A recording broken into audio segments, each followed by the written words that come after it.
Okay, yeah, it just started.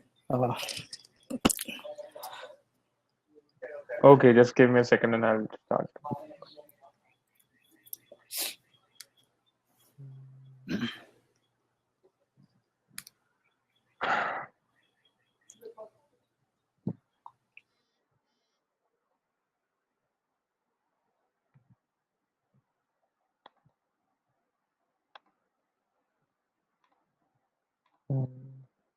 Let me know if you can see my screen. Yeah, we can see your screen now. Cool. Okay, so let's get started. Hey everyone, thanks for joining for the session today. Today's session is on Salesforce plus GitHub Live workshop. So we'll be talking about the basics of Git and GitHub, and then we'll see in action like how we can use GitHub and how we can connect Salesforce and GitHub and how we can use source control along with working with Salesforce, right?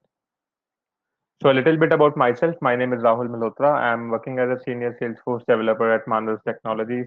I have been a technical speaker at various conferences, for example, Dreamforce 2018, Trailhead DX India 2019, and Jaipur Developer Fest, India Dreamin, and some more conferences as well. Apart from this, I'm a blogger and YouTuber at SFDC Stop. So I add some development tutorials to be specific on my channel that are particularly regarding SFDX and Lightning and whatsoever is coming latest in Salesforce. So moving with the today's agenda, it's regarding Git and GitHub. So we'll see like first of all, what is Git and GitHub? Then we'll see why do we need Git? And finally, we'll start with our like code lab where we'll be forking a Git repository and then we'll clone it to our system. So finally, we'll create our own branch. We'll deploy metadata and we'll preview the app which I have built already in the Salesforce org. Finally, we'll commit our changes. So we'll do some changes to that application and then we'll commit it in your own branch. And after that, we are going to push it to a Git repository. We are going to create a pull request. And if there are any merge conflicts, we are going to resolve that. And finally, I'm going to merge the pull request and then we'll see how the live deployment works using GitHub Actions. And we'll see your name in the SFDC stop contributors list. That will come at the end.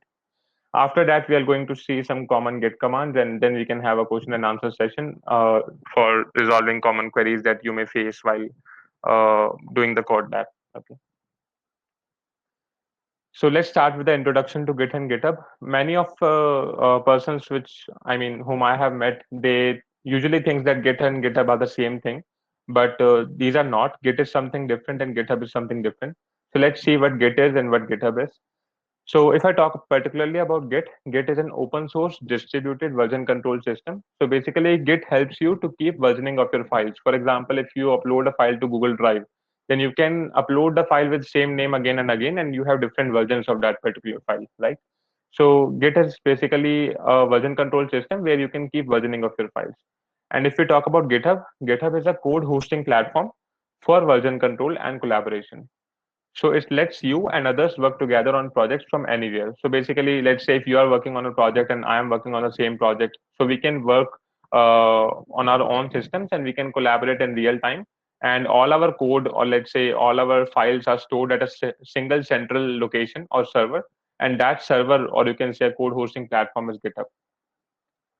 So if I talk about Git, Git basically tracks your code for changes so that multiple developers can work on the same files.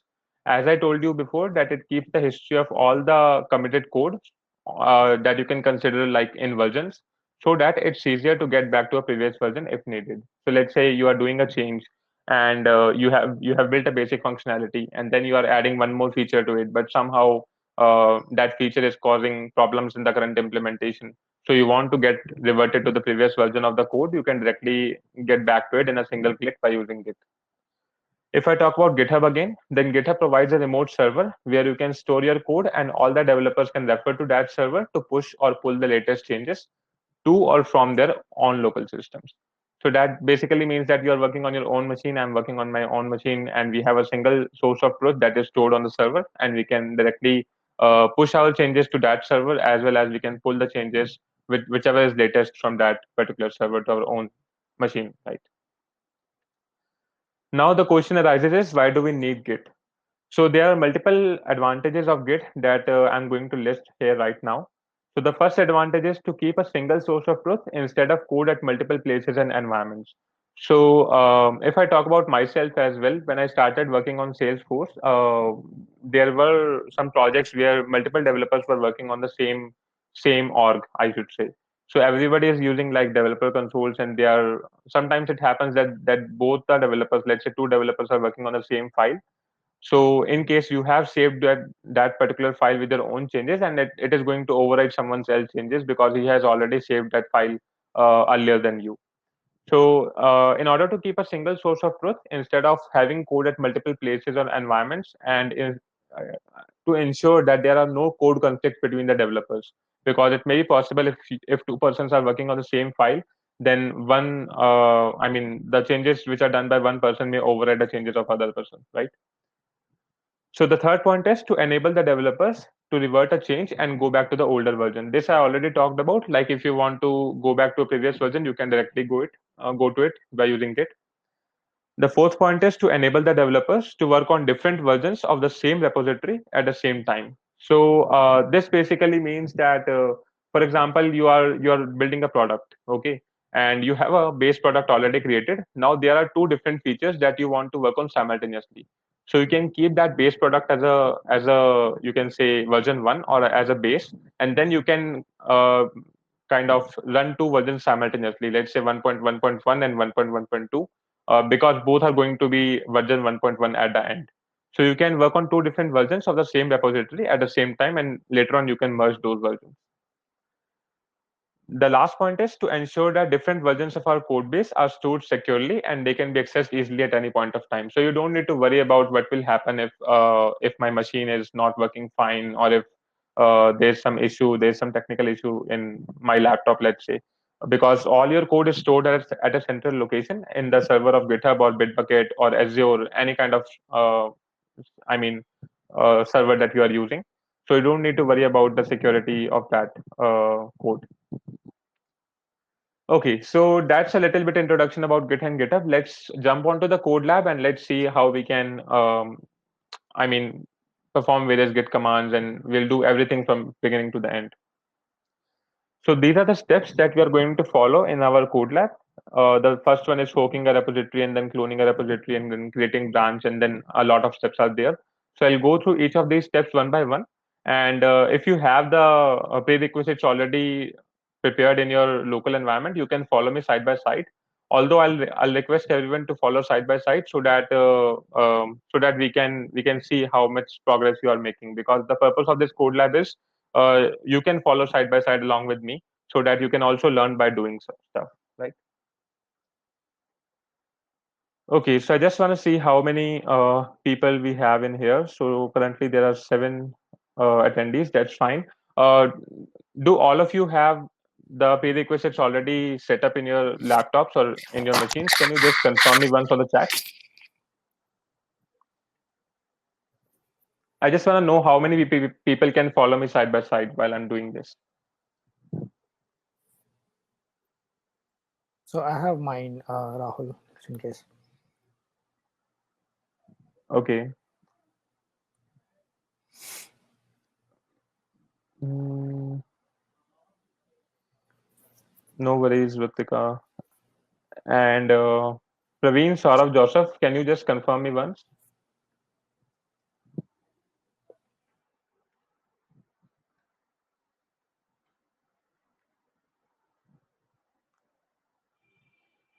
Okay, Joseph has installed Git and VS Code. That's perfectly fine. That's what we need. Yes, I have installed too. Great. Okay. So, Purushottam, do you have a GitHub account, like a dummy GitHub account that I can use at this point of time? Or I think we can I think we um can quickly create one, I guess, because I have mine, but I yeah, don't know like the login credentials. I need to remember them. no worries. Then let's create a GitHub account very quickly. So, Ritika, can I create one for you if you don't have one?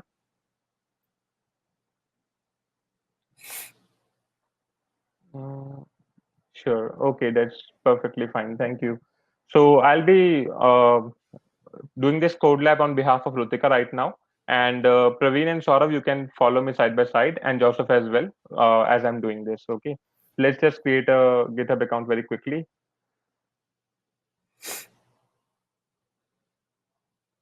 And email address. Ritika, can you share the email address very quickly, please?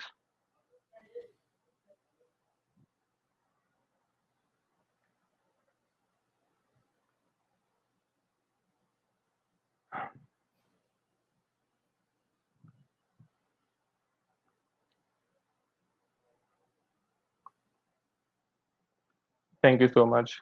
So it's this one. Let's do this. After that, we have a password. So let's say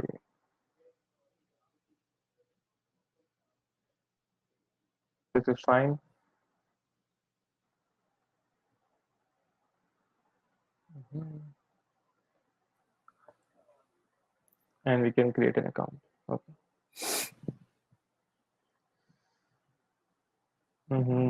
Okay, let's just do that again.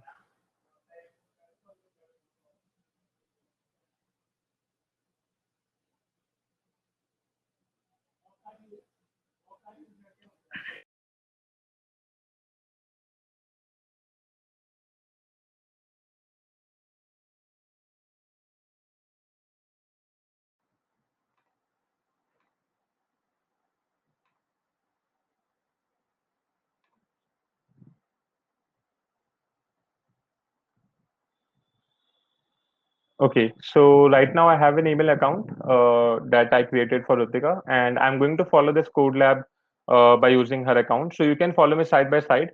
The first thing that we need to do while following this code lab is forking a repository. Okay, so the first step is forking a Git repository. So I'm going to share the Git repository in the chat window, and the thing that you need to do is to go and fork this repository. So just make sure that you're logged in your GitHub account, and you need to follow the steps like I'm doing right now. So I'm just going to open this repo. So this is the repository, which is github.com/Rahul Malhotra/Salesforce-git code lab. And I'm just going to fork this repository by clicking on the fork button at the right corner here. Okay. So what this will do, it will actually create a copy of this repository into my own account. So I think we need to verify the email address before we can continue.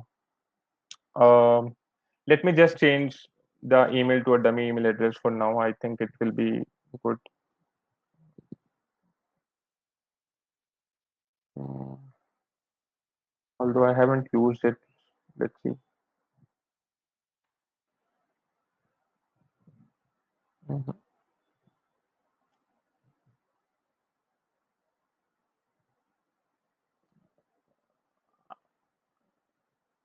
Rutika, can you just verify the email once? I just You just need to click on the link and we should be done. Yeah, thank you.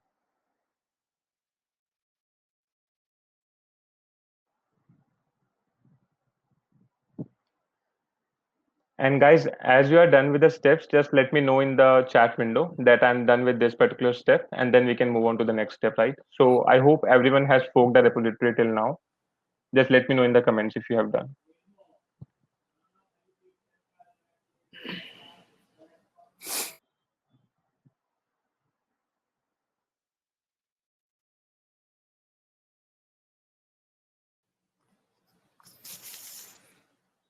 Yeah, I just did the fork, Rahul. Okay, perfect. And I think everyone can speak now because I made everyone as a like presenter except Yusuf. I don't know why it doesn't show like mic for his user. Maybe he's on a different device, I guess. Yeah, I guess it's better if everyone can speak because there are less people we can manage that. So yeah, I think Rutika just joined, so I'm making her presenter mode. What's the password? I really don't remember what's the password because it wasn't accepting uh, a simple password. I think it's something. Um, Let me just. Mm, mm, mm.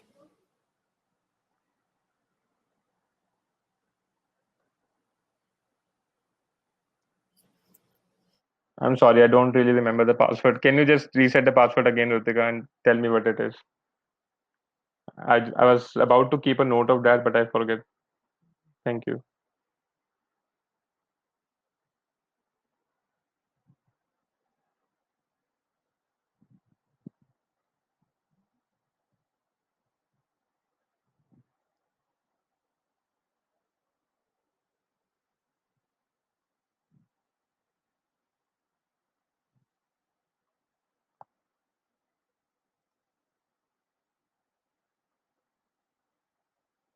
Use mine, Rahul. I was just able to log in. You want me to ping the credentials if that works? Yeah, that will work as well. I just need one account. I Okay. mean, I think Ritika is already coming with the password.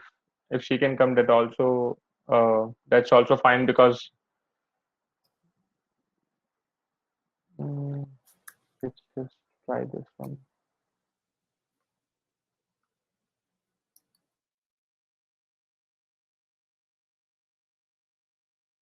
Is that a username? Yeah, ReadyDev2018 is a username, and then that's the password. Thank you. So let's just try this.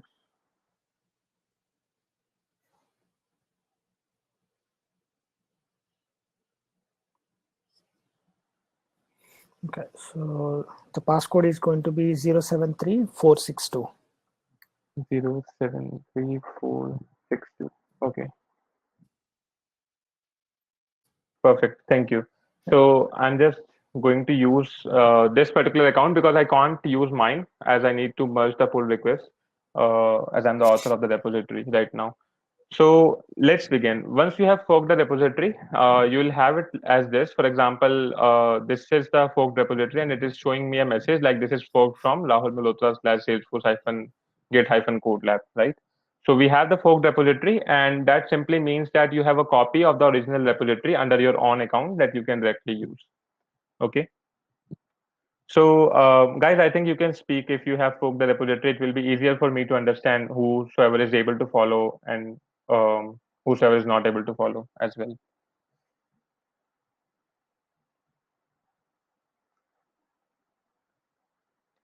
Okay, so moving on to the next step that we have is cloning a Git repository. So what we are going to do now, we are going to make a local copy of the Git repository that we have just forked.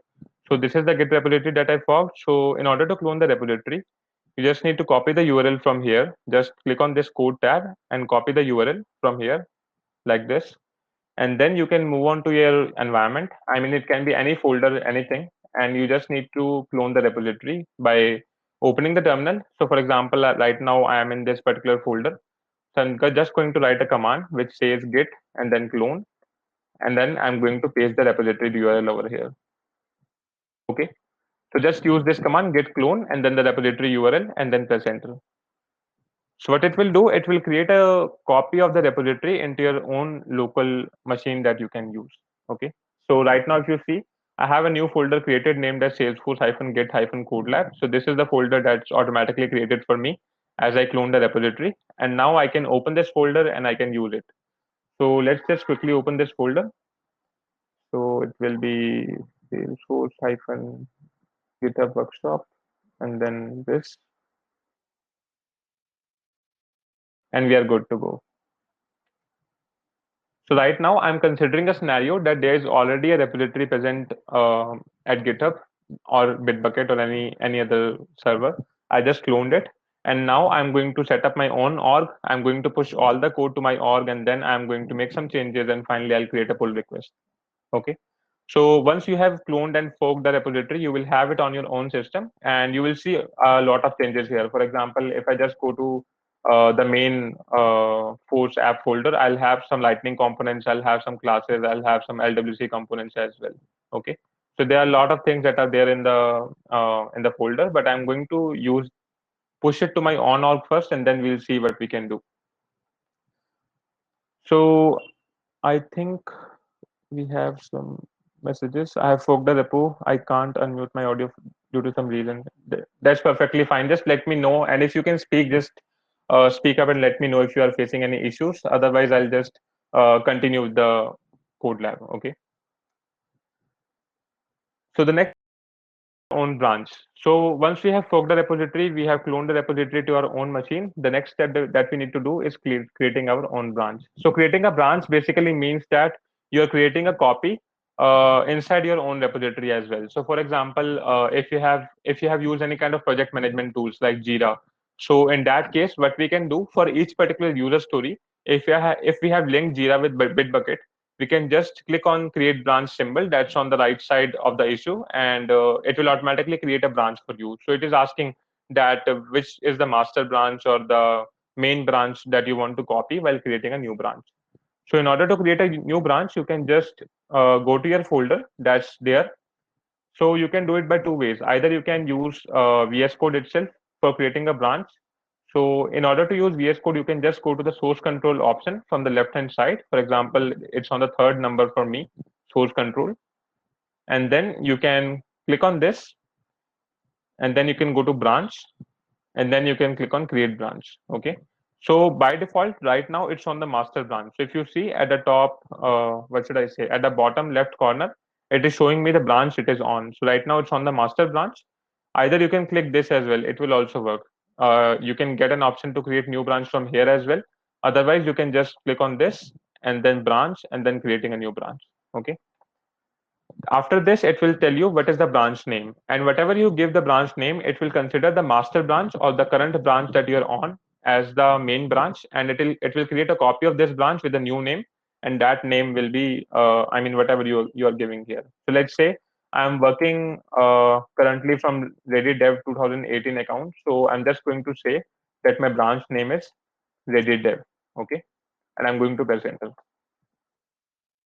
What it has done, it has created a new branch for me named as Reddit Dev. As you can see here at the bottom left, a new branch is created. And now whatever changes that I'm going to do, it will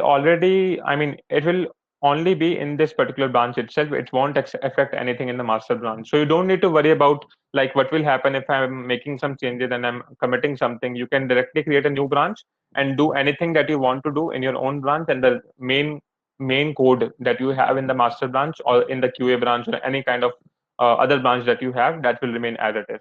Okay.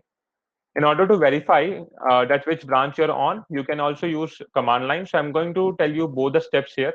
Let me just add a new file. So what we did till now, we forked the repository first of all, then we cloned the repo, then we created a branch. Okay. So created a branch using VS Code is fine. If you want to do it using command line, you can simply do it like git branch, and then I think it's -d and then the name of the branch. Let me just check it once again. I don't remember the exact command because I also use VS Code right now. I think it's uh,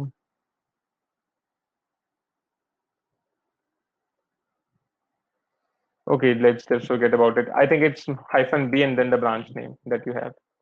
When you're creating a new branch. Although if you want to switch to a branch, you can just use git branch and then the branch name. Okay. So I have created a branch already, and if I want to see on which branch I am on, either I can see it from here if I'm using VS Code. Otherwise, you can just do git branch, and it will tell you that there are two branches currently in your repository. First is the master branch, second is the Reddit dev branch, and right now I'm on this particular branch which is highlighted. Okay. So let's see what's the next step. I just want to check if there are any messages. Okay. So we have created a branch. Now we are ready to make our changes and see what happens when how we are going to commit the code and then push it to the repository, right? So I hope everybody has created their own branches. Now what I'm going to do, I'm going to create a scratch org very quickly, and I'm going to push everything to a scratch org. So the next step that I'm going to do is creating a scratch org. Although you can use a developer org as well, but it's easier to use a scratch org because it will be an empty org and there will be no deployment issues for me. So that's why I'm going to create a scratch org very quickly. So if you're using VS Code, it's very easy. You just need to use this particular option, that is create a default scratch org. And I have just opened the command palette. So either you can use Control plus Shift plus P to open the command palette, or you can go to View and then open the command palette from here. And after that, you can say that create a default sketch org, and then it will automatically use the JSON file that's in your project, and you can add a new name for your sketch org. I'll just say that let's say Git Code Lab, and then you can tell how many number of days do you want the sketch org to remain. So you can add any number of days from 1 day to 30 days. So I'm just going to add 1 day here because I just need it for the sake of demo. So now I'm using SFDX here, so it will automatically create a sketch org for me. And after that, we are going to push all the code that we have in the folder, or I can say that we have in our project, to the sketch org, and we'll see what is there currently in our project and what changes that we are going to do.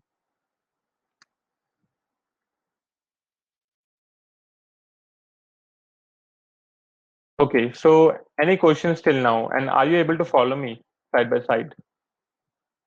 I'm able to follow you. Yeah, perfect. Okay, so I'm just waiting for the scratch org to get created.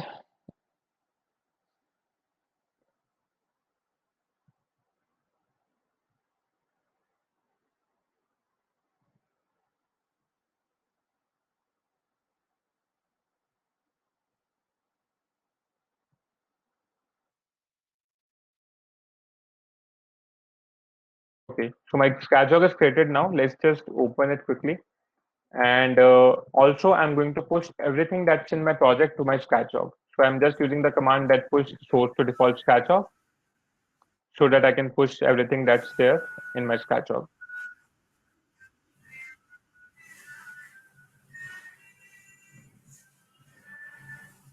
Yeah, Rahul, Rohit this side. Yeah, I have one question. Like, can we use like Sandbox rather than Sketch.org? yeah, definitely. You can use Sandbox as well. I'm just using ScratchOps because it's easier for me to push everything that's there in the project to a new ScratchOp because it's empty. Otherwise, you can use Sandbox as well. No issues.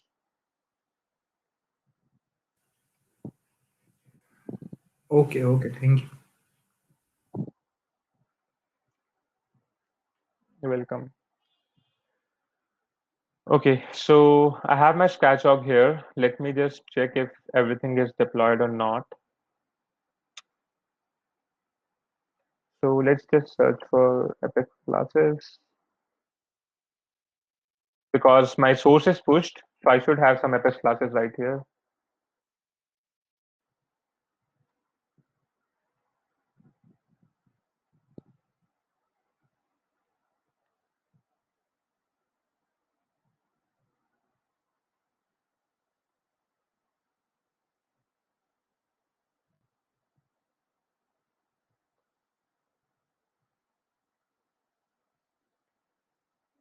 Okay, so I have one Apex class which is pushed from the source, which is this one, SFDC Stop Team Controller, because this is the only class that I have in my project currently, right?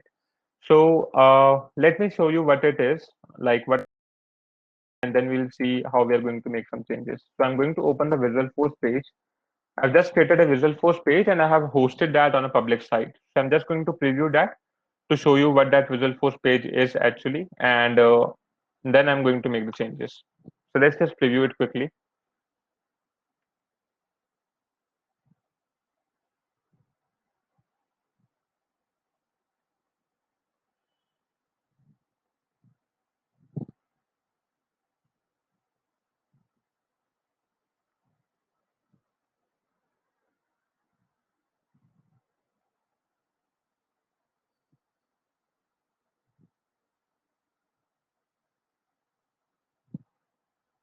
So here you can see we have a Visual page named as SFDC Stop Contributors, and these all are the people who have contributed to the Code Lab till now. Okay.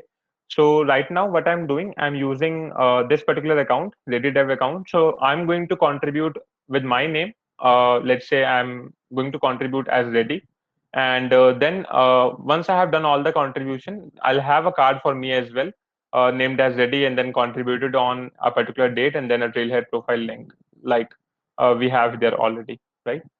So let's just see how we can do that and what it is all about. First of all, I'm just going to give you a brief overview of the code and then we'll make the changes. So what I have done, I wanted to show all the contributors who are contributing to the code lab on a particular link. So I have created a public site, like this is the original link where you can see your name once you have contributed to the code lab. And this public site is doing nothing. It is just a Visualforce page which is hosted. If you see here, we have two different URLs, but this is the original URL of the site, and this is a Visualforce page that I'm previewing right now. So a Visualforce page is hosted on a public site, and inside this Visualforce page, I'm going to use a LWC component. So let me just show you very quickly what it is. This is the Visualforce page. Here I'm using a Lightning app, and if I open Lightning app, it is using, or I can say it has a dependency on the LWC component, which is named as SFDC stop team. And if I open this particular component, SFDC stop team, have all my, like you can say, design here, SFDC stop contributors, and then we have multiple cards which are rendering automatically. So these are the contributors that you are seeing over here. Okay. So what we are going to do, once you have cloned the repository and you have that in your VS Code, which I'm assuming you have, you just need to open this particular class, which is named as SFDC stop team controller.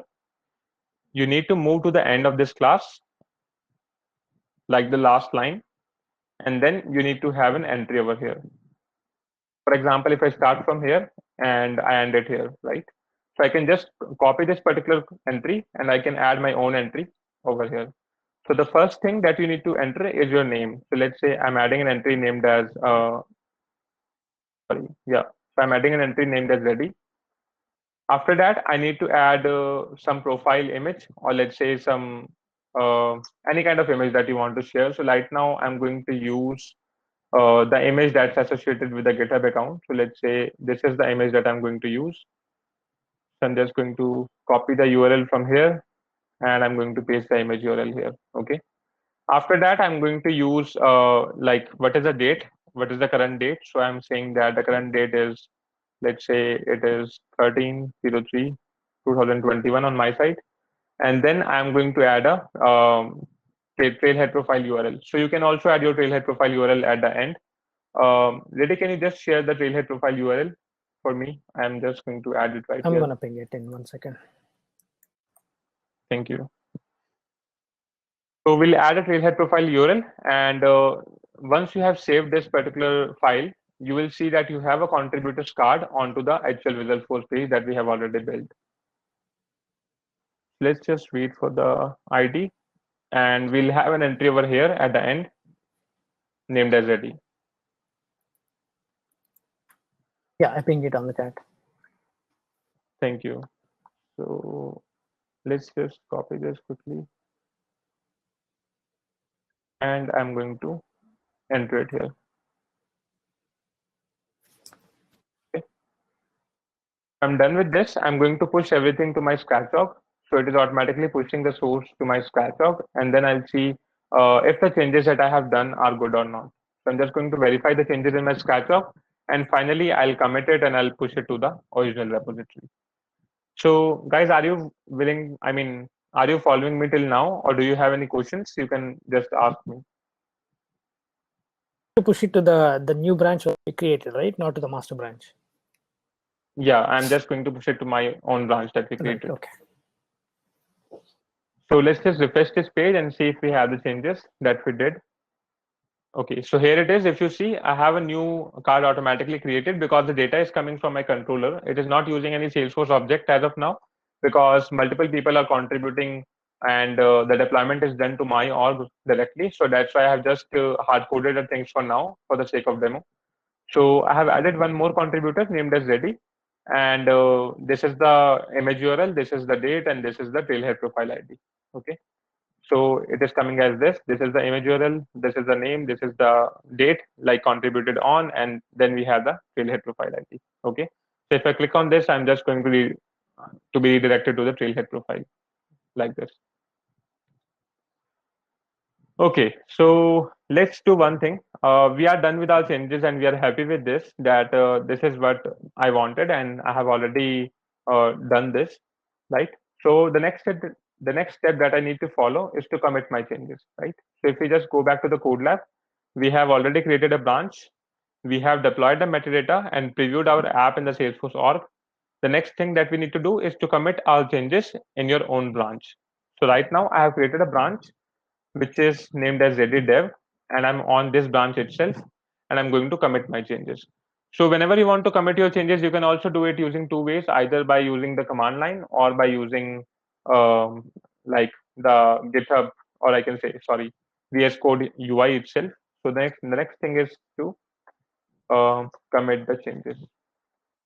So if you want to use the CMD, you can use simply like get add and then the file name that you want to commit. Or if you want to commit all the files, you can just use a dot. And finally, you can do like git commit and then -m and then your commit message. So you can enter anything, for example, added ready to SFDC stop contributors. Okay. So you can add any kind of commit message which is relevant to the change that you are doing while working on a requirement. So either you can do it using command line or you can do it using VS Code. So I'm going to use VS Code for now. So what can I do? The first thing that I need to do for committing my changes is staging my changes. So if I click on this plus icon, let me just show you once again. If I click on this plus icon, it says stage the changes. So it is going to stage the changes. So staging changes is same as running this particular command. So it is just going to do one thing, which is staging the changes. Okay. So staging basically means that you are done with your changes, and now it's time to review the change that you have done. Okay. So it is just a kind of one more level that once you are done with the changes and you want to just make sure that these are good, so you can just stage your changes and you can review your changes over here. For example, if I just see this, let me ignore the trailing spaces. Yeah. So here you can see this is a change that I have done. I just clicked on this file and it is showing me that this is a change that I have done right now. So once I have staged the changes, I can review it like what I have done. And if I'm good with this, I can simply commit this. Because when we are working on a project, it is possible that, let's say, you are changing 20 different files, right? You're changing 20 different files, but you just want to keep 5 of them. So what you can do, you can stage only 5 changes and you can discard the rest of the files. So let's say for this particular purpose, let me just change one more file. For example, I changed this particular file and I added something here like this. Okay. I'm not going to push it to the org, but if you see here, it is showing me that this is also one more change that you have done. But I don't need this change, so I'm just going to discard this particular change. So you can just use this particular arrow, which is on an undo icon here, and it will automatically discard the change. In case you have multiple files, you can use the arrow at the top, which is at the same line on which you can see the changes, and it will discard all your changes. So if I click on this, Here, one quick yeah. question, Rahul. So what if they have dependencies? Let's say like one of the method is being used on the separate files. Does it still let discarding, or like is it going to ignore it? So let's say if you are changing a method which is being used at different files, right? That's what you're saying, Yes. right? Yes. So in that particular case, let's say I added one more parameter. Then I need to make a change everywhere wherever it's being used, and I need to get it, or you can say stage it, and then I need to push it to my repository as well, because that's a change that I require. You can only discard the changes that you don't need. For example, I made a change here, but later on I decided that I don't need this change. I just needed to change this particular file, and that's doing my job. Right. Okay. So I can simply discard the other changes that I don't need. Okay. Okay. So in case you want to discard all the files, you can just click an undo icon from here, which says discard all the changes. Otherwise, you can discard a single file as well by picking up that this and this files are some of the files that I want to discard. Okay. So let me just discard this file and let's see what happens. So as you can see, the change that I made in this particular file, it's automatically gone because I discarded this file, and it's automatically back to its original state. So it doesn't matter how much code you have written. If you are discarding it, it will automatically come back to its previous state. Okay, so right now I have committed, okay, I haven't committed, but I have staged one particular file, and I can see my change here very clearly that this is the change that I have done. So let me just add a message. So the next thing that we need to do is to commit this file, right? And for committing this file, either you can do this kind of command, which is git commit -m. -m stands for the commit message, because whenever you're committing a file or you are pushing a change to a repository, you need to commit. And whenever you're committing a change, you need to display a commit message or add a commit message. So commit message basically helps you to identify that this is the change that I did. And when we are working on projects, we add a commit message. For example, let's say I'm saying that git commit -m, and I'm saying that uh, let's say created lightning wizard for some particular requirement, and then I'm adding the story number. For example, I'm adding abc hyphen 345. So this is a relevant commit message that you can use while working on original projects, that this is a story number or that is there in your Jira or any kind of project management tool that you are using. And then a relevant commit message as well, which is saying that what change have you done with respect to this particular story. Right now, we don't have any particular story, but we are just adding a new contributor to SFDC stop contributors. That's why I'm going to use this particular message, which is added ready to SFDC stop contributors. I'm going to have it right here. And then I can either click on this tick to commit the changes, or I can just run this command. Both will work. So I'm just going to use VS Code because it's easier to remember. So let's just click on this and all changes will be committed. Okay, so now my changes are committed. And how can I confirm that my changes are committed? So there are multiple things. Let's just first of all have a look at the easiest one. So I have just committed one thing and I want to see what I have committed, right? So what I'm going to do, I'm going to say git log. This command will automatically show you the previous commits. So as you see right now, it is from my name because I have made that change. And this is my commit message that added ready to SFDC stop contributors. And this commit I have done onto the ready dev branch. Okay, so that's why it is showing me that the head is right now at the ready dev branch. The next thing that we need to do, so let me just keep it here, git log is to view the previous commits. And for this as well, you have an option in VS Code. You can just go to this particular tab and it will show you all the previous commits that you have. So for example, this is the latest commit that I have done right now. If I click on this, it will show me that this is the class that I have changed. And I can click on this and I'll see the changes again. Okay. So all the files that you are changing at a particular commit, it will be listed under a particular commit as well. Okay, so I'm done with the commit. The next thing that we need to do is to push this commit to our own repository. Okay. So in order to push, you can either use git push or you can just push it from VS Code. So I'm not going to use VS Code because I want to show you one more thing. But in case you are using VS Code, you can just click on push and you can click on OK, and then it will automatically publish this particular branch to the server, because right now this particular branch is only present at your own local machine. It is not present on the server. So that's why it is showing me a warning message that this doesn't have any upstream branch. Do you want to publish this branch? You just click on OK and all your code will be pushed. Okay. Right now, I'm just going to use the command and we'll see what kind of message do you have here. So let's just clear it. And then I'm going to say git push.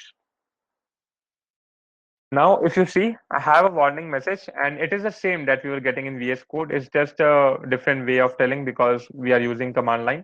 It is saying that the current branch, ready dev, has no upstream branch. So it is saying that this branch is present on your local machine, but this branch is not present on the server. So in order to push the current branch and set the remote as upstream, use this particular command and you are good to go. Okay. So there are two things. Either you can use git push, let's say origin, because the server URL is always origin by default whenever you are cloning a repository.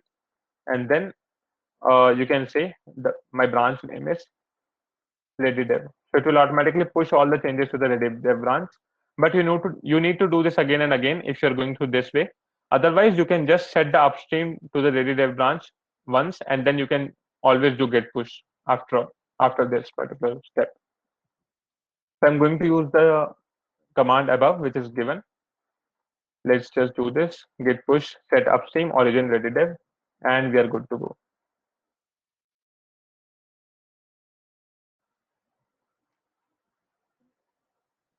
Hmm, permission denied. I guess it is using my authorization. That's why.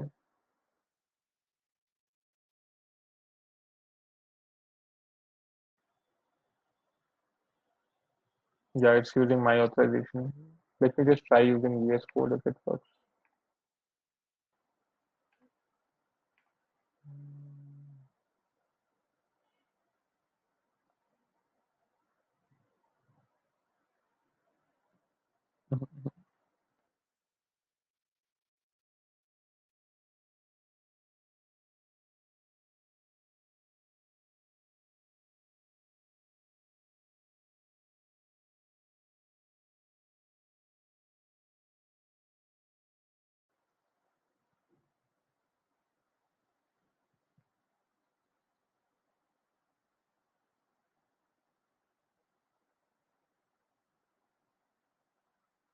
Just give me a second, guys.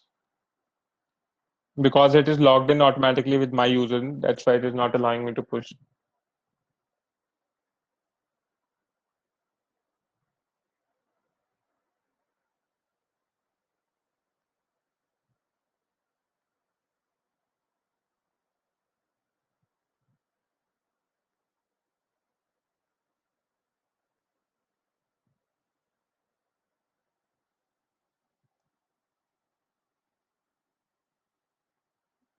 Okay, let's just try one more command. Git config.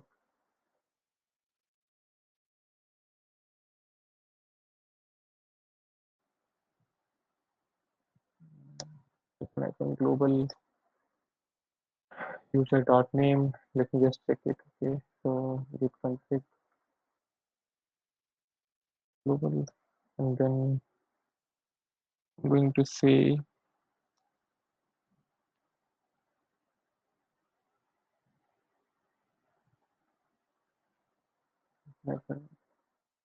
config dot password. Should be hyphen hyphen here, and let's just try this once again.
Okay, guys, just give me a second because I need to open my Windows Credential Manager to set up or clear the password from there, and then we'll continue with the Sure, thing, right? sure, yeah.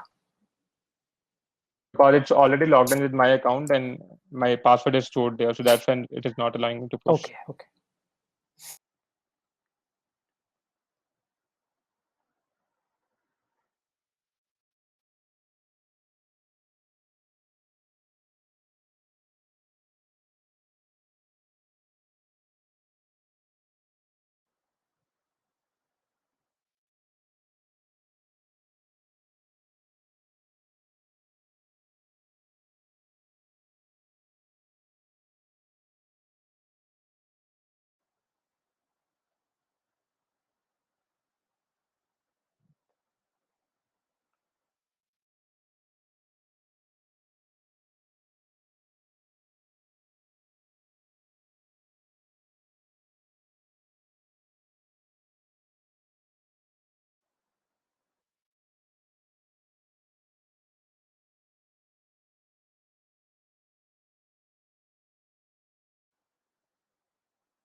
Okay, let's just try this once again.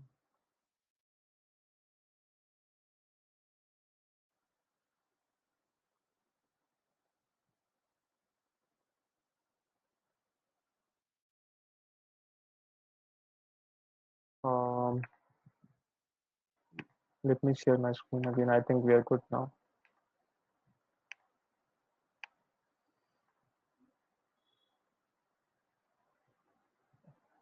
Yeah, no worries, Alan. You can watch the recording, and you can also push without using terminal. Let me just show you because I cleared the credentials.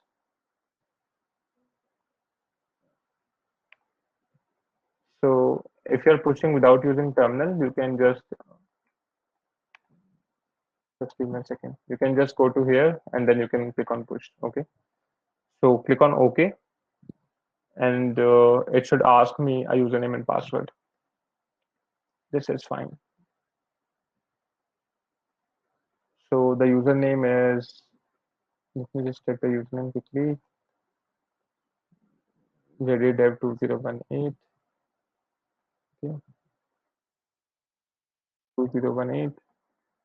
And the password is, I think, is already shared. Yeah, is @. So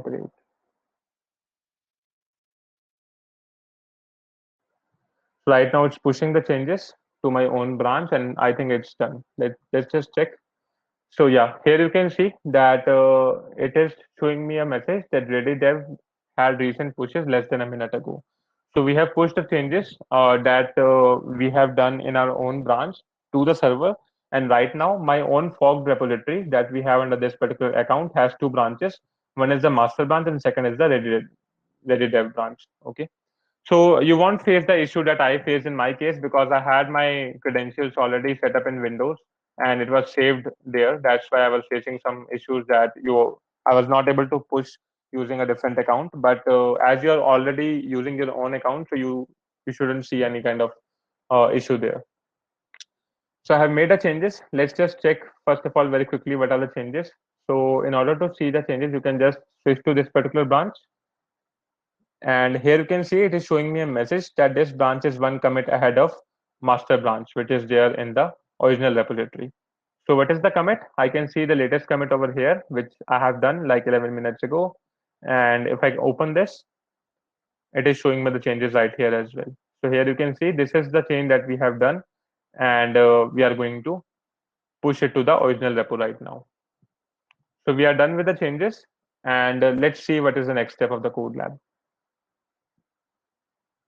So I have committed my changes. I have pushed it to the GitHub repository. The next thing that we need to do is creating a pull request. So let's say you forked the repository, you cloned it to your own local system, and then you are done with your changes. You have verified the changes in your own org, whatever it is, either it is a developer org or a sandbox or a scratch org, and then you made a commit and then you pushed your changes onto your own branch. The next thing that you need to do is to make a pull request so that the whatever I mean, whosoever is the tech lead or whosoever is managing the merging, he can review that pull request and he can merge it to the original branch, right? So in case you are working on the same project, you can simply, I mean, you don't need to fork the repository there because you are all working on a single repository. But in this particular case, I'm going to compare the pull request and I'm going to compare, or you can say make a pull request to the original repository because I want to merge my changes from this particular branch to the original repository's master branch, right? So in order to make a pull request, either you can go to the original repository, which is this one, and then you can go to the pull request tab, and then you can create a new pull request using this particular button. Otherwise, if you can see the changes right here, you can also use this particular button and it will automatically take you to that particular page where you can create a pull request. Okay, so both are the same thing. Either you can do it this way if you have this kind of message, but in case it's not there, you can just go to the original repository. Just make sure that you are on this particular repository, which is the original one. Go to the pull request tab and click on creating a new pull request. Now it is asking me that from which particular branch do you want to create a pull request to which particular branch, right? But right now, I'm not working on this particular repository. I'm working on my own repository, right? So I'm going to click on this button which says compare across forks, because I'm going to compare a branch which is in the forked repository to a branch which is in the original repository, right? So I'm just going to click this link, compare across forks, and then I can say that the base repository is this one, the base branch is master, which is perfectly fine. The head repository, that is the repository on which I have made a change. It is this particular repository, ReadyDev 2018 slash Salesforce Git Code Lab. And then I need to select the branch on which I have made a change. So my branch is nothing but ReadyDev. So once you have selected the right branches, like your own repository and your own branch, you will see the changes once again. So it is now ready to create a pull request. And now it is showing you that these are the changes that you have done, and you are good to create a pull request. So what I'm going to do, I'm going to just click on this button which says create a pull request. And then it will ask me like if I want to add any kind of messages. Sorry. So right now I already have one message that added ready to SRTC stock contributors, that particular fine. And I can also write one more message, let's say my first pull request. Okay. And then I can click on this button which says create pull request.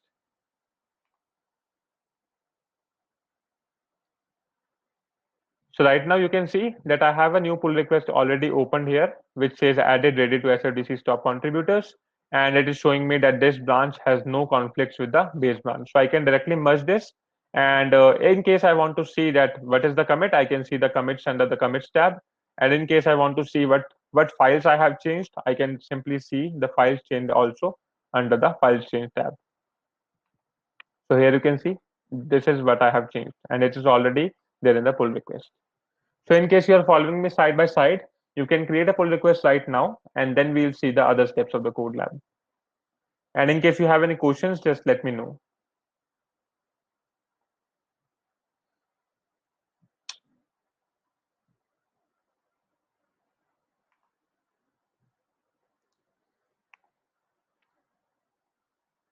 Okay, so let's see how many pull requests do we have. Earlier there were 5, and right now there are 7 pull requests. Perfect. So Joseph has already made a pull request, and I have made a pull request as well from this particular account.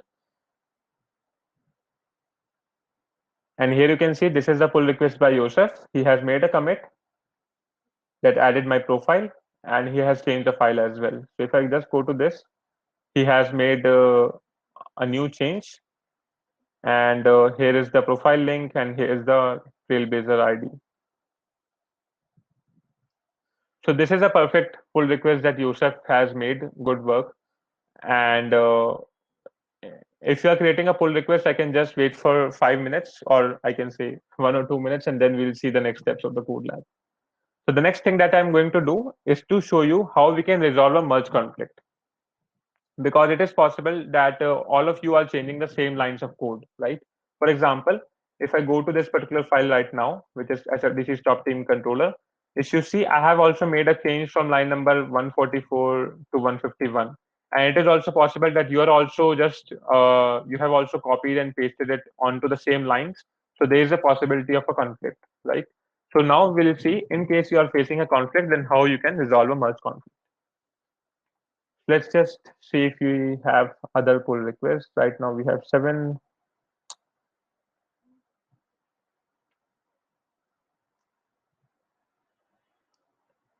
And in case you have any doubts, you can just ask me right now.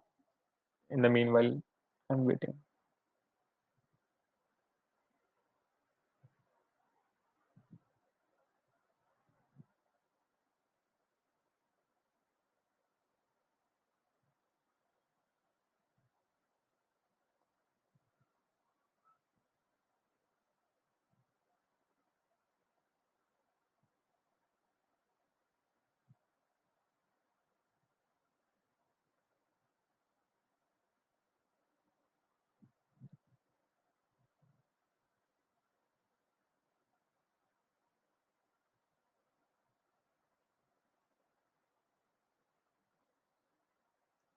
Okay, so I think let's continue ahead if we don't have any questions. So what I'm going to do, I'm trying to get a merge conflict here. So I'll merge this particular pull request first, which is added by Yosef, and he has also made a change from line number 144 to 151, and I have also made a change from line number 144 to 151. So hopefully we should get a conflict, and then we'll see how we can resolve that conflict. Okay. So right now, I'm just going to merge this pull request. So I'm logged in into my own account. If you see here, it's my account. And I'm going to review the changes, like I'm good with this, and I'm going to merge this pull request. So what I'll do, I'll just add a comment that, hey, let's say, Yusuf, good job. Um, Welcome to the world of open source. PR is perfect. I am merging it right now. Okay. So I'm just going to add a comment right here. Just give me a second. Mhm.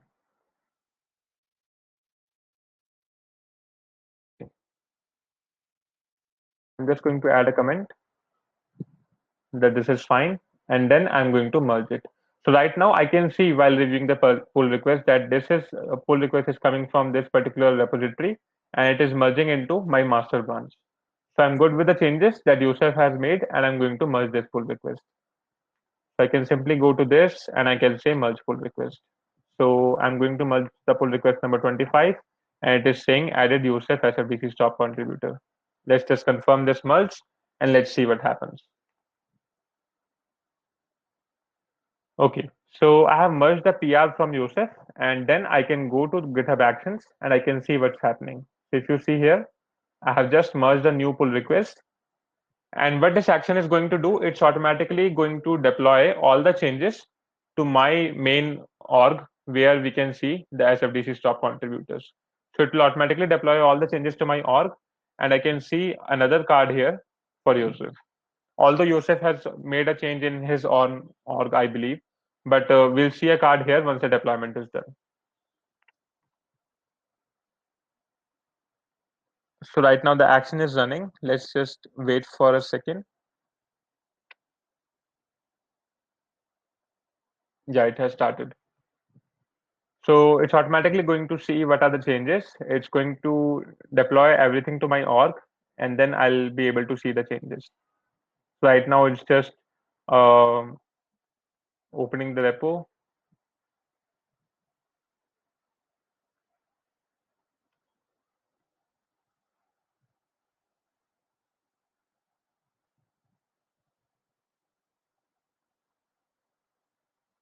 That is done.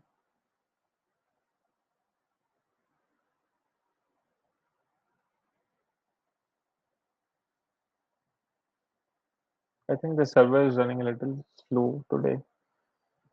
Yeah, so we are done with everything, I guess. It is authorizing the org, deploying metadata,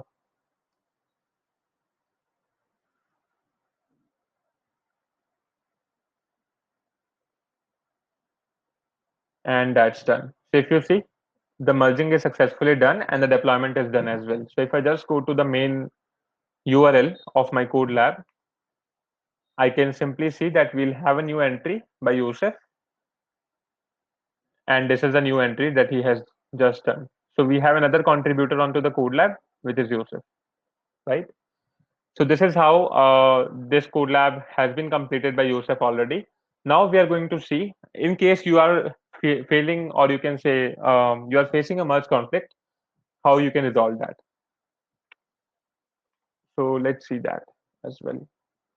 Now this is a PR that I made. I'm just going to refresh this to see if I have a merge conflict or not. And hopefully I have a merge conflict, as you can see here. So it is showing me a new message now that this branch has conflicts that must be resolved. So it is saying that in case you merge this branch to the master branch, you are going to override someone else change. So you have a conflict that you need to resolve.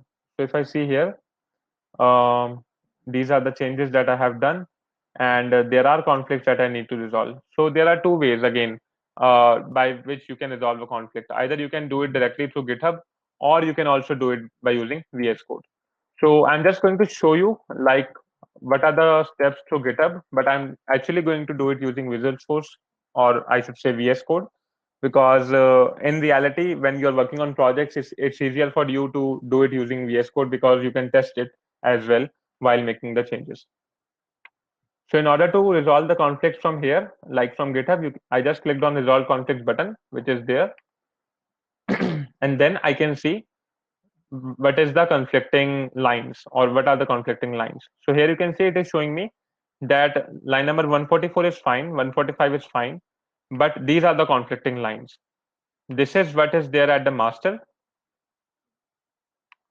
This is what is there at the master, and this is what I am going to merge, right? So it is showing me that on the ready dev branch, I have added these particular changes, or these changes are mine, and these are the changes that are already present at the master branch.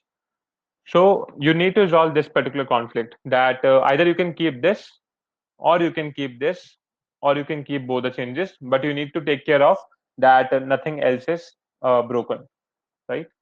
So what I'm going to do, in case I need to resolve it from here, I'm just going to copy this whole stuff and I'm going to paste it again. And I'm going to say that Yosef has made a change before me. So I'm going to remove my entry from here. I'll keep Yosef entry at the top. And below that, I'll keep my own entry. And I'm going to delete this one, right? So in this way, I have both the changes. I have Yosef's changes as well, and I have my changes as well. And then I'm just going to say that I'm done with the changes. I'm going to just save this file and mark it as resolved, and this is done. It will automatically be resolved, right? So this is how, I mean, you can simply resolve a merge conflict by using GitHub. But right now, I'm not going to use GitHub. I'm going to use VS Code, and we'll see how we can resolve merge conflict by using VS Code. So in order to see the conflict in my VS Code, what I need to do, first of all, I need to switch on to the master branch, and I need to take a new pull because someone has already changed the master branch of the original repository, right? So let's see. We have already pushed the changes. We have see how we can merge a PR as well. And then we need to see how to resolve conflicts. If you see, while pushing the changes, I was doing something like this. Um, just give me a second. Git push and then origin and then master, right? So what this origin is, this origin basically means the URL or the endpoint of your original repository, which is copied at your local system. So if I say git remote -v, it will automatically show me all the links that are there on my remote server. So right now I just have one link, which is the link to my own repository. But what I want to do, I want to fetch the whatever is there in the master branch of the original repository. So first of all, I need to keep this particular original repository URL at my local system. Okay, so I'm just going to say that git remote add, and let's name it as upstream. So upstream is nothing but an alias. Okay, and then I'm going to say git remote add upstream, or I can say and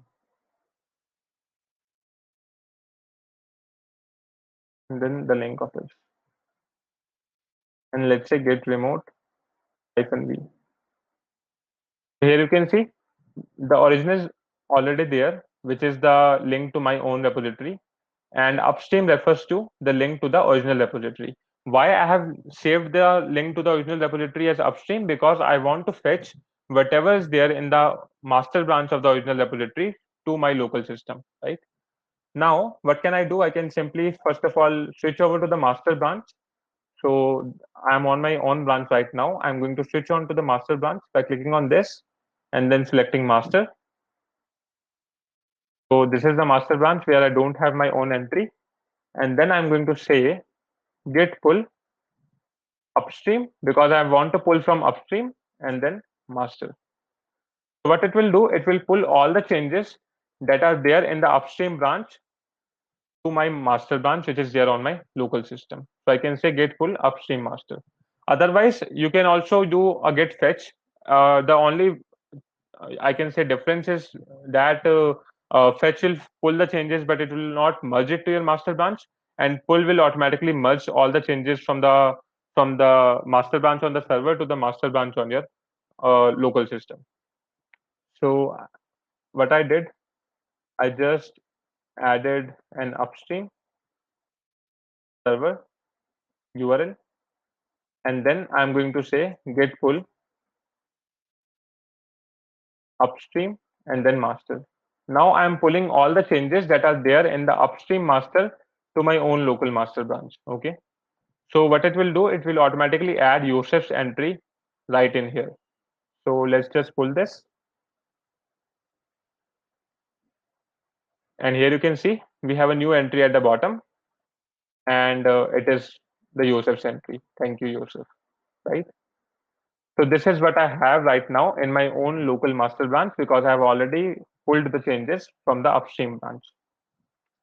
Now, what's the next step? I have already pulled the changes from the master branch. So I have the latest changes right now. Now it's time to merge the branch with my own dev branch, right? Because I want to resolve the merge conflict. So I'm again going to push, or I can say switch to my own dev branch, which is ready dev. So I'm on my own branch right now, which is ready dev. And then I'm going to merge the master branch into this ready dev because now my master branch is updated. So I updated my master branch, and then I'm going to say that merge master to ready dev because I want to resolve the conflicts, right? So I'm going to say just go to this tab and then go to branch, and then you can say merge branch. And then which branch do you want to merge to the branch that you're on right now? So right now I'm on the ready dev branch and I want to merge the master branch. So I'm just going to click on this master. So it is showing me a message that there are merge conflicts, resolve them before committing, right? So right now what is happening? VS Code is showing me the merge conflict. It is similar to what we have seen in the GitHub directly. So if I see here, it has already added a commit message for me, which says merge branch master into ready dev, but it hasn't merged everything automatically because there are conflicts. And here it is showing me a message with C written over here, which says that there is a conflict in this particular file. And in case, I can simply click on this file and I can see the conflict.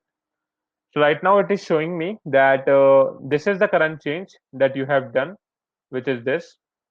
This is the incoming change, which is coming from the master branch, which is this.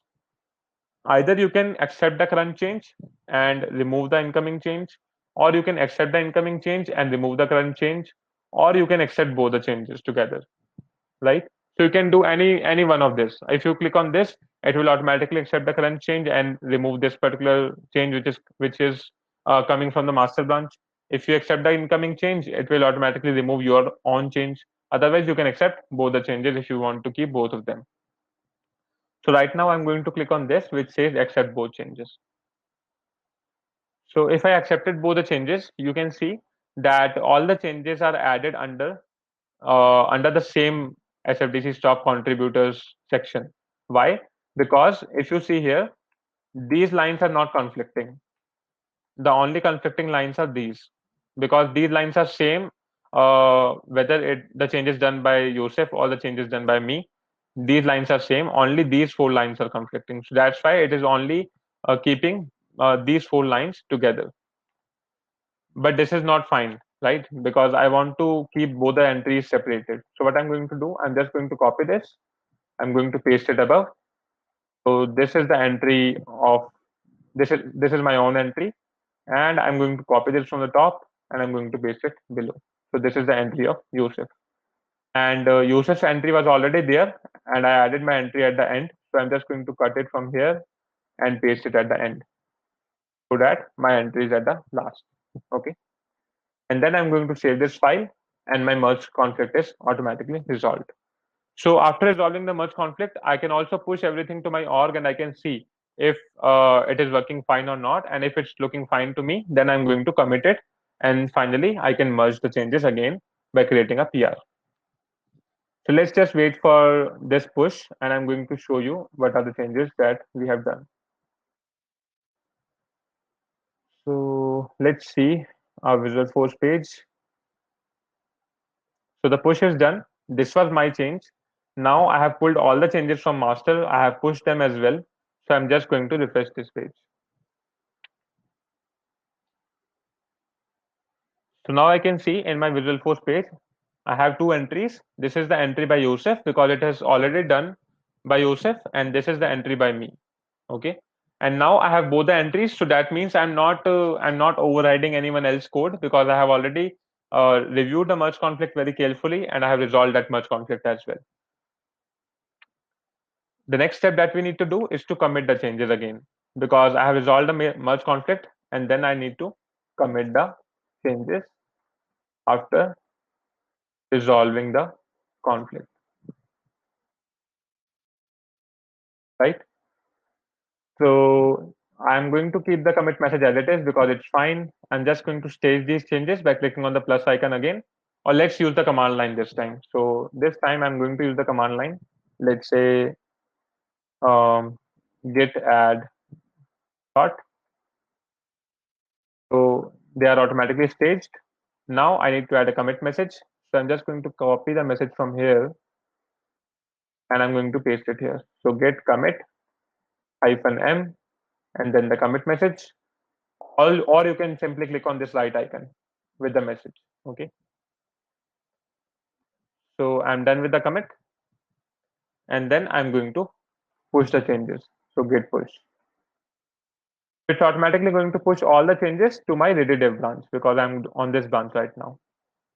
So my branch is automatically updated.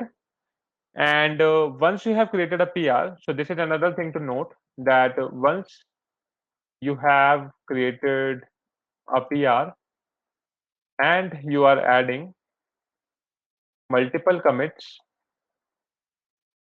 to that PR, the PR will update automatically. Okay. So you don't need to create the PRs again and again. If you have a single PR which is already open and has not merged till now, you can add multiple commits and that PR will be updated automatically. So if I go here, the PR that I had with the commit, or I can say with the conflict, that should have been automatically updated. So you can see here, this PR which I added, it is updated automatically. And now it is saying me that this branch has no conflicts with the base branch. Let me just refresh this page once again. So here you can see this branch has no conflicts with the base branch. And if I see the commits, I should have two commits. So the first commit is the earlier one that I made like 37 minutes ago. The second commit is the main commit in which I resolved the merge conflict. If I see the changes, I'll see only my changes, which are at the end, because the other changes were actually related to resolving the conflict.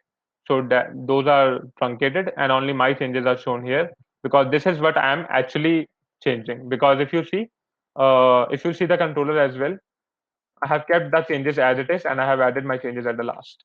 So this is what actually has changed, right? So that is why I'm just seeing like this, and I'm good with that.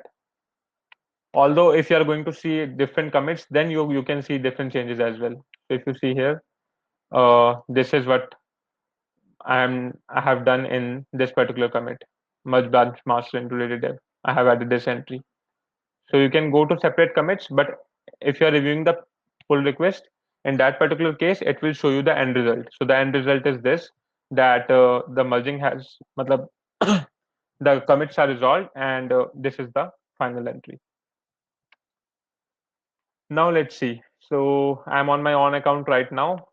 Now I can see that the merge conflict is resolved, and I can say that hi ready dev 2018, thank you for resolving merge conflict. The PR is perfect. Merging it right now. Okay. I can simply add a comment. So this is basically the kind of code review that you have in your systems. So for example, there is a change that I don't want in case of my code. So I can simply add a comment by clicking on the plus icon that this is what, like, let's say, please fix this or something. And then I can start a review. So all these options are available in GitHub and Bitbucket. So we are good with the commit. So I'm saying that thank you for resolving the merge conflict. The PR is perfect, merging it right now. And I can say that this commit is merging ready dev branch into master branch, which is perfectly fine. I'm going to merge this pull request. So I have again a message that merging pull request from ready dev to master, and I'm going to confirm this merge. So this PR is merged again. Let's just have a look at the actions. So it has already started running. And it's again going to deploy the changes like it has started doing. And we'll have one more entry, which I have done on behalf of Ready. So a job is set up automatically and the deployment is being done. So in the meanwhile, any questions that you have? Because I can't see any more PRs right now, I guess. Yeah, these are old PRs, very old. So any questions that you have regarding merge conflicts, regarding pushing or pulling the changes or anything else?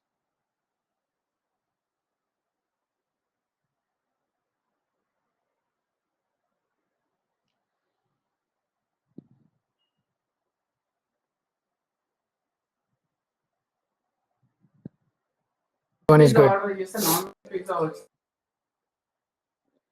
Okay. So it's deploying the metadata and it should be good. So we are good. So if you see what I have done while resolving the merge conflict, first of all, I previewed it in my org just to make sure that I'm not breaking anything. And once I'm good with this, I just committed my changes again. My PR was updated, the conflict was resolved, and now I can again go to the main repository and I can see that if I have my entry there or not. So here you can see after Yosef's entry, I have another entry of ready. It is also saying that contributed on this. And if I click on this, I'm going to open the Tailhead profile. So this is how basically you can resolve a merge conflict, right? So if you see here as well in the contributors, we have different contributors who have contributed to the code lab. Okay, so let's see what's the next step if we don't have any questions. Do we always have to create a pull request before merging? It's better to create a pull request, although you can merge the changes in your VS Code as well. Like if you remember, I just moved on to this particular branch, which is ready dev, and then I go to this branch and then I say merge branch. So you can merge branches like this as well. But in case you are merging from a developer branch to a master branch, or let's say you have a branch for QA.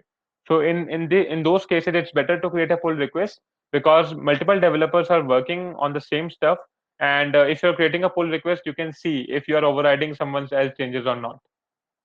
Otherwise you need to pull the master branch again and again onto your own local system, and then you're going to merge and resolve the conflict in your own local system. But by creating a pull request, it's visible to everyone. So let's say you want to merge two branches and you want to see or consult with another developer that hey, I'm merging this pull request and there's a merge conflict, can you just see if I'm not reverting any of your changes? If you just want to confirm and communicate and collaborate onto the GitHub. So it's better to create a pull request from a code review standpoint, from a what can I say else? Let's say from a process standpoint as well. It's better to create a pull request whenever you're merging onto the master branch. Otherwise, you can do it like in your VS Code as well. Merging, I mean, for merging, PR is not a mandate, but it's a best practice to follow.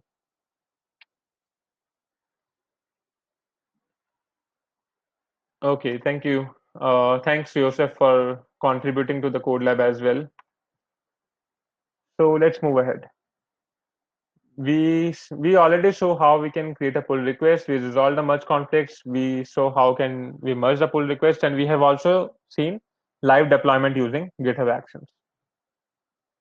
So I just wanted to share some common Git commands in case you want to get started with Git.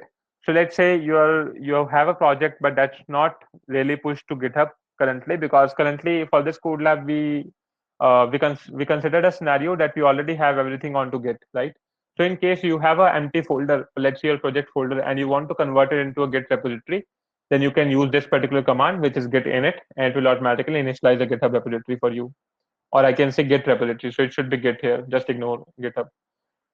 In case you want to clone a repository, we have already seen this. It is git clone and then the repository URL. Git log will help you to view the previous commits with their timestamp and commit messages. And if you want to stage the files, you can use that git add command. So either you can use git add and then file name. Otherwise, you can use git add dot, which will automatically stage all the files. When you want to commit, you can use git commit -m and then the commit message. Otherwise, it's very simple using VS Code. We have already seen. We can just stage the changes from here and we can add a commit message and then we can commit it, right? Git push is basically used to push all the local committed changes to the remote repository. Git pull is is used to pull all the latest changes from the remote to the local repository. Git status. So Git status is basically used to check the status of the Git repository. Let me show you this as well. I think we haven't seen Git status right now. Let's say I made another thing. Let's say I do something like a list of um, accounts is equal to new list. Okay. So I added some code like this. Okay. And now I want to see what is the status of my repository currently. So I'm not going to push this, but I just want to have a look at Git status. So let's just close this. So Git status command will tell you what is the stage of your current files. So let's say Git status, and it is showing me that this particular file is modified. Although when you are working on VS Code, you don't need to run this command again and again, because you can see all the state of your files right here in the source control tab. But in case you are working on the command line, Git status command is really useful to see what are the status of different files. Let's say I made one more change. I changed this file as well. Okay, and let's say I just stage one of the file. Let's say I staged this file, but this file is not staged. Okay, so if I see again like Git status, it will show me that this file is modified and these are the changes to be committed because this is staged. Okay, and these are the changes that are not staged for the commit. So I'm not sure about these changes. That's why I have not staged this for commit, but these are the changes that are staged for the commits. So using git status command, you can basically see what is the status of your current repository, how many files you have staged, how many files you haven't staged right now, and what are the files that you have modified. In case you have, sorry, in case you have created a new file, it will show you right here. In case you have deleted a file, it will show you that as well. So for example, let's say I delete this whole folder, for example. Let's say I just delete this and I say git status. Um, Status. So it is showing me now. I hope you are able to see this, that these files are deleted, right? So I mean, whatever the status of your current repository is, you can check that out by using git status, or you can also see it right here. For example, I deleted these files, but I accidentally deleted them. I want them back. I can simply discard all the changes and I'll have my files back. So as you can see here, I have my classes back, right? So I hope this is clear. So checking the current status of the GitHub, or I can say Git repository to be specific, this will show all the uncommitted or staged files along with the information about the file, whether it is created, modified, or deleted. Git fetch is basically used to fetch the latest changes from the remote to the local repository without updating the repo's working state. So what does this line mean, without updating the repo's working state? So right now, what we have done, we have just seen git pull, but you can also use git fetch. So git fetch, what it will do, it will fetch the changes from your remote repository that is there on the server into your local repository, but it will not merge it with your local branch. For example, I have two branches. Let's say I have a master branch. I have a master branch that is there on my local system. Okay, and I have a master branch that is there on my that is there on my remote server. Okay, and I want to fetch everything that is there on my remote server, but I don't want to merge it with my local branch. So in that particular case, I can simply say that git fetch and then what is the URL like origin and then master. So it will automatically fetch it, but it will not merge it with my local branch. And then you can use the git merge command to merge the local changes. For example, if I go here and I say merge branch. So I can see the local branches as well. For example, this is a local branch, Ready Dev and Master, and I can see the server branches as well.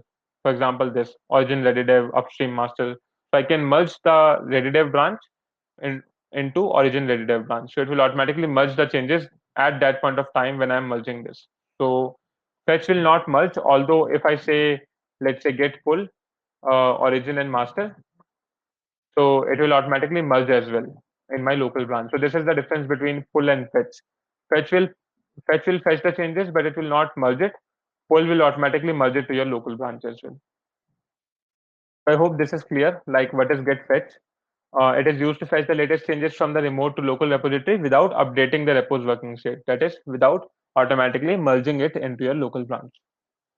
Get checkout is basically used to switch to a different branch or create a new branch. So I think I told that this to you. Yeah, so this was not get branch. I wasn't able to remember this. This was get checkout. Whenever you want to create a new branch, either you can use get checkout, or when you want to switch to a different branch, either you can switch it from here, or you can also use the get checkout command. For example, I want to switch to master branch, so I can say get checkout and then master. So it will automatically switch over to my master branch. So as you can see, now I'm on my master branch, right? After that, we have git merge. It is automatically used to merge two branches or same branch on the remote repo with local repo. So it depends. If you want to if you want to merge the branch which is on the remote repo with the local repo, then also you can use git merge. If you want to merge two branches, two different branches, then also you can use git merge. For example, in our case, I used git merge when I wanted to merge the master branch into a ready dev branch that I had over here. Although it is very easy with VS Code, you don't need to remember any commands. You can just go here, go to the branch, and then merge branch, and then you can select the branch that you want to merge. Okay, so yeah, that's all for this particular code lab. Any questions?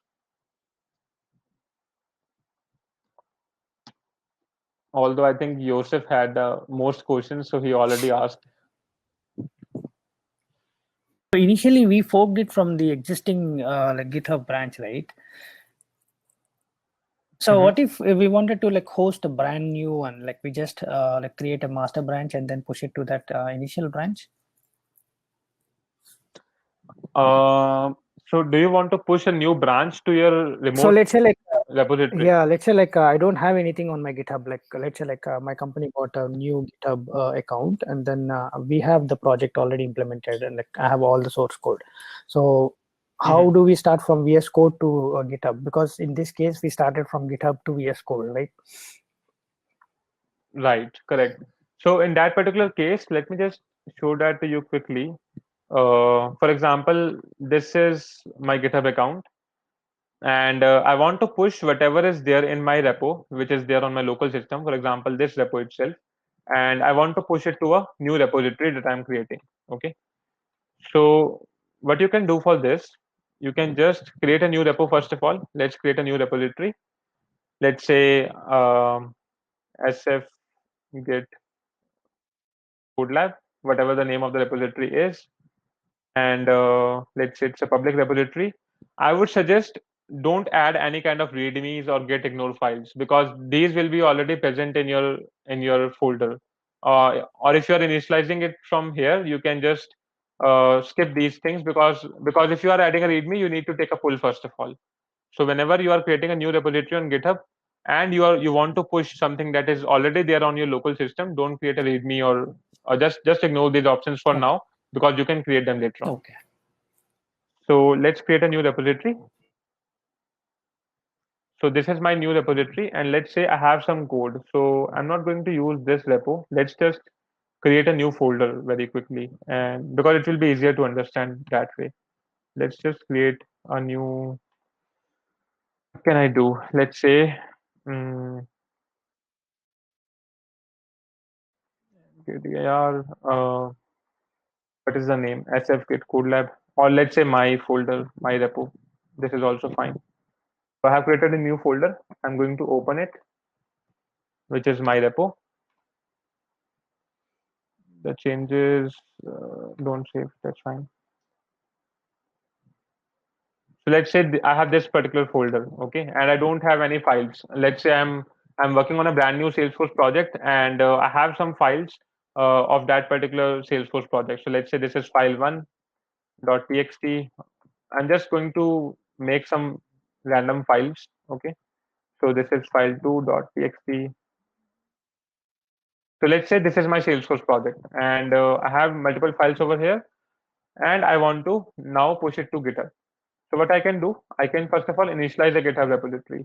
So if you see uh, in our slides, we show a command which is like git init, and git init is basically used to initialize a GitHub repository. Right now it's just a folder. I want to initialize repository. Either you can use VS Code or you can use a command which is git init.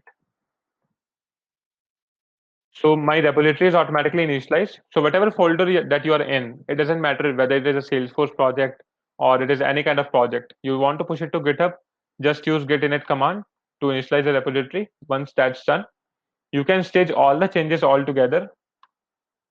For example, I have 20 files. I can stage all the changes. I can add a commit message, let's say initial commit, and then I can commit these changes. So once these changes are committed, now I want to push all the changes to my remote repository. But right now, I don't have any remote setup over here. For example, if I want to push these changes, then it is showing me that your repository has no remotes configured to push to. So either I can add a remote by using the VS Code, like add remote from GitHub, or I can go to my GitHub repository. I can copy the URL either from here or from here, both will work. I can copy the URL and I can say get remote add, and then the alias of the remote. It can be anything, upstream or origin, whatever you want to like. So the very common name is origin. So we use usually origin. So I'm going to say get remote add origin and then my URL.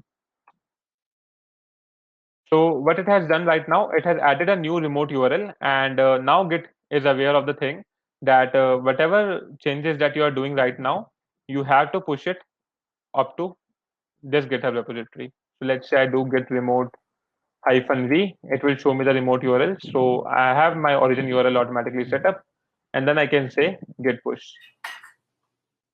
So right now, my all the branches that you have currently, for example, you talked about different branches that you have in your local, but that are not published onto the GitHub repository, right? So I can publish all the branches as I'm working on those branches. For example, right now I want to publish the master branch that is there. So I can simply use git push set upstream origin master. So it will automatically push as well as it will publish the master branch to the remote repo. Or you can also do it using VS Code. For example, you can just go here and click on push. It will say that the branch master or whatever branch you have in your local has no upstream branch because it is not there on GitHub. Would you like to publish this branch now? Just click on OK, and it will automatically push the changes and will automatically publish a branch as well. So by default, it will be the master branch, like we are creating like very new. Exactly. Whenever you are creating a new GitHub repository, or I should say Git repository, not GitHub, by default every branch will be master Okay, branch. and from here, we So create the branches. yeah, so I can just refresh this, and I'll have both the files over here. So let's say I want to create one more branch. I can simply go here, create a new branch, and I can say, or let's use command line this time.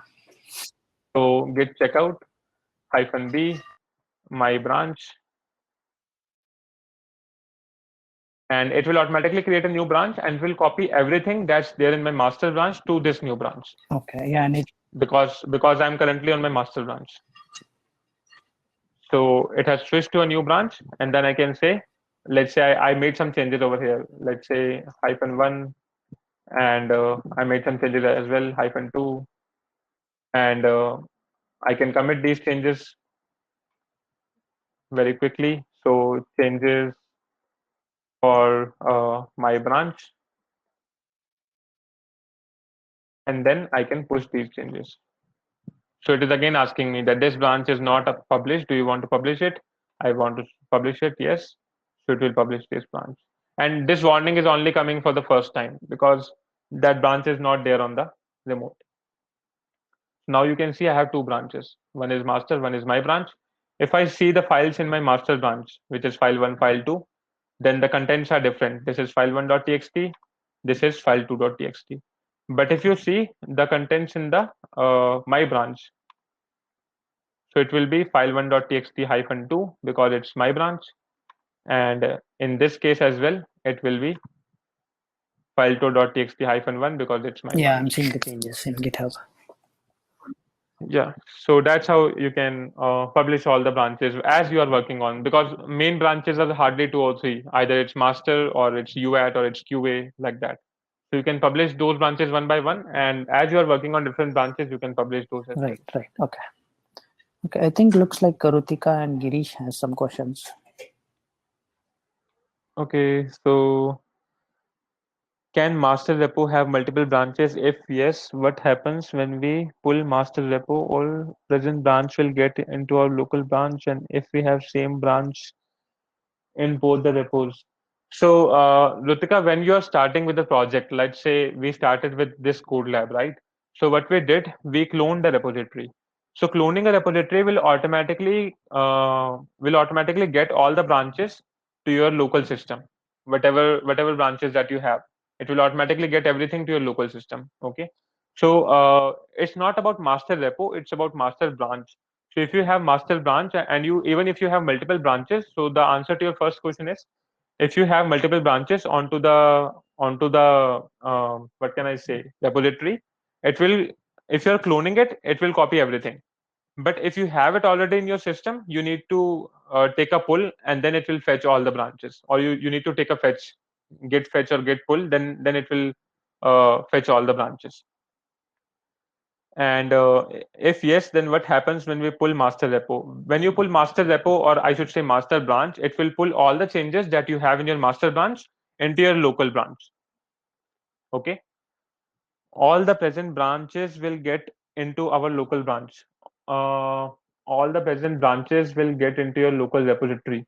If you are cloning a repository, then all everything will get into your local repository. If you're not cloning, for example, someone else made a branch, right, and he pushed it, and then you want to get that particular branch. Let's try that as well if we can do it quickly. So I'm just thinking if I can create a branch from here, but I'm not sure about that. Mm, I don't think I can create a branch. Although I usually use Bitbucket, so I'm not sure about GitHub. But yeah, let's say you have a branch. Let me do one thing. So right now we have two branches, right? My branch and master branch. So what I'm going to do, I'm going to say I'm going to delete this branch, which is master branch. So let's say git checkout master, and then I'm going to say git branch. I'm on my master. Git checkout -d, and then my branch. Mm, oh, I used the wrong command. It is -d git branch. Mhm. Messed it up. Give me a second. So it should be git branch -d and then my branch. Yeah. So this branch is deleted. Okay. And right now, if I see, I have only master branch in my local. So your question is, if you have multiple branches over here and you don't have those branches in your local system, what you can do, right? So what I can do, I can say that get fetch. Either you can use get fetch or you can fetch it from here. Okay. What it will do, this command will fetch all the branches that are there on your repo into your local system, but it will not create any local branch. It will just fetch all the branches. And then what you can see that you just click on this branch and you say, I want to check out to a new branch and I want to check out to origin/my branch. So if you see in your local, you only have one branch, which is master, but at your server, you have different branches. So this is the difference. I have only one branch at my local, which is master branch, but I have two branches at my server. One is my branch, one is master. And once you do a get fetch, you will get all the branches that are on your server. And then once you switch to this particular branch, for example, I want to switch to my branch, it will automatically create a copy on my local. And now if I do get branch, I have two branches. One is master, one is my branch. So that's how you can fetch all the branches together by using a get fetch. And then you can switch to that branch which is present in your origin. And it will automatically create a local branch for you. And this branch will have everything that's there on your server. For example, these are the changes that are there in my server. And I have these right here. Now I'm just thinking I need to revise some git commands again because I'm forgetting those. Okay, so if yes, what will happen when we pull master repo? This is done. All present branches will get into our local branch. I told you this that in order to get all the present branches, you need to do a git fetch, and then you can switch to a branch, whatever you want to do. And if we have same name branches in both repos, if you have same name branches, for example, right now I have a master branch and I have a my branch over here, and let's say I have a my branch over here as well, and this branch is updated. For example, I'm going to update this file from GitHub itself. Let's say file text -3 and update file1.txt. I'm going to commit it right here. Yeah. So right now this content is updated. Okay. So at my server, I have my branch file1.txt and the content is file1.txt -3. At my local, I have my branch file1.txt, content is file1.txt -2. So I have the same branches with the same names, but the content is different. What you can do, you can just take a git pull. So if you take a git pull, it will automatically update it.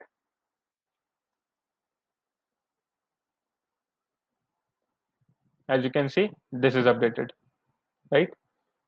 Or if you want to update it manually, you can do a git fetch and then you can merge it manually. So it will show you that this is what you are merging in case just you want to merge it manually, right? Otherwise, you can just take a git pull and will update everything that is there. Because the branches name are same, so it can automatically pull. So and if we have same name branches in both the repos, then it will automatically update. So I hope I was able to answer all these questions. In case something is not clear, just let me know, Ritika. Okay, so Girish is asking, hi, what is the best branching strategy working with different branches for dev, QA, UAT, and master? So Girish, I will tell you what I follow personally while branching the thing. So what we do, let's say what I do personally, I keep different branches. So I keep that the master branch, let's say when I'm starting with a project, or even if I'm continuing with the project that's there in the middle, okay, then surely we'll have something that is already pushed to production, right? So I keep the master branch for production. I create a new branch depending upon the environments I have or I have to deal with. So let's say I have a UAT environment. So I keep a new branch named as UAT. So this is for my UAT environment. Okay. And then I want to keep a branch for QA. So I can say this is a QA branch. So the branch name is QA. This is the branch name. And this is for my QA environment or QA org. And let's say there are 3 developers working on the same repo. Okay. So either we can create 3 different branches like dev1, dev2, dev3, so that each of these developers can work on their own branches and each of these developers are going to create a pull request to the QA branch, because everything will be merged in QA at the end, right? Otherwise, what you can do, the better approach, because we are talking about what is the best thing to do, right? So the better approach, instead of creating different dev branches as well, will be to create a different branch for each particular Jira issue, or for each particular issue that is there in your project management system, whatever you are using, for each particular story. Let's say I have a story named as NEC or NED hyphen 123. So I'll create a branch with the same name, NED hyphen 123. I'll make all the changes, and then I'll create a pull request to the QA branch or the QA org, right? So what is the benefit of this? The benefit of this is that I know that all the changes related to a particular story are done in this branch itself, and all the changes are together merged by using a merge commit, because whenever you're merging two branches, you have a merge commit, and if you revert that particular merge commit, you will revert everything that was done in a particular story. So you don't need to revert multiple commits, you just need to revert one merge commit, and it will automatically revert everything in case there is any issue. So it's better to create different branches for different issues. If you cannot do that, or if it seemed difficult to you at the beginning, you can just go with different branches for different developers, and then you can merge everything to the QA. And then from QA you can merge everything to UAT, and then from UAT you can merge everything to production, and then you can side by side you can deploy. For example, you have merged everything to QA. At that point of time, deploy everything to QA. Then you merge from QA to UAT, then deploy to UAT. Then you merge from UAT to master, then deploy to production.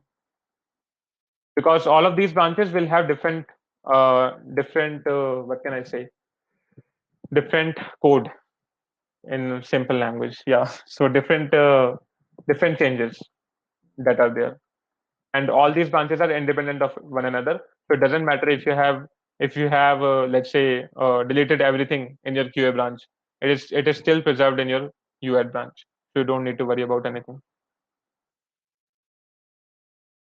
So I hope, Girish, I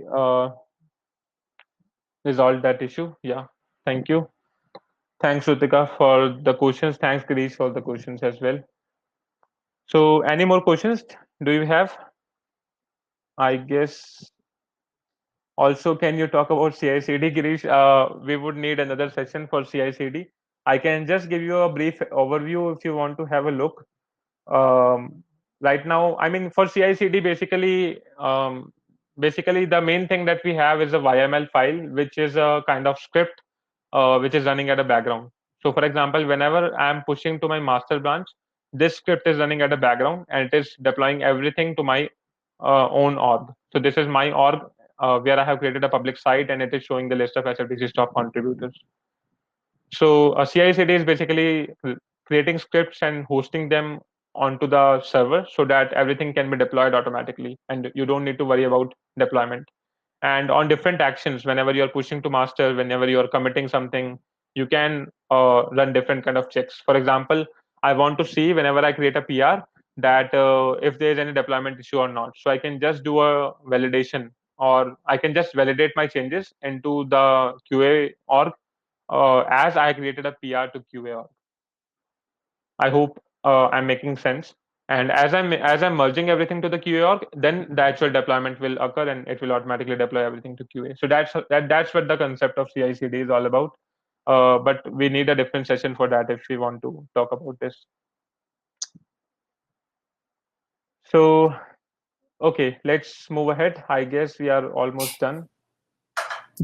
Yeah, so there are some references or links that you can follow. Either you can take a screenshot of this, or I'll share the link to this presentation later on, because I have asked for your email IDs where I can send you the information regarding the PPT and I'm everything. going to send those email IDs to you, Rahul. Yeah, so guys, you will receive an email from my email ID, but please check your spam folder in case you haven't received one within 1 day or two, and I'll send you all the resources over there, right? So my email ID is rahul@sftcstop.com, and these are all my social media handles. You can connect with me anywhere. Thank you for having Yeah, me. thanks so much, Rahul, for the session. And also, like one small call out, I requested for a certification voucher from Salesforce. So once I get it, I might run some.